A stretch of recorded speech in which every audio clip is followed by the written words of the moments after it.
নারী কত সুন্দর অভিনয় করে, অভিনয়ের জন্য নারী সারা রে। আল্লাহ আল্লাহ গো, কেন তুমি ওই বেঈমানের সাথে আমার দ্বিতীয়বার দেখা দিলা, দ্বিতীয়বার দেখা দিলা।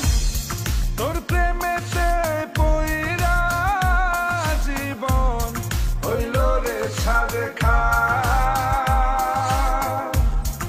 এখন আমার রইল বাকি শুধু অন্ধকার।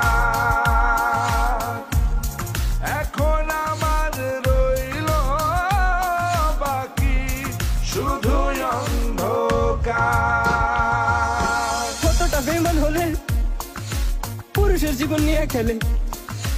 হায় রে বেঈমান নারী, বেঈমান নারী পুরুষের জীবন নিয়ে খেলে। তোর বাপের কথা মনে করবি, তোর বাপের কথা মনে করবি।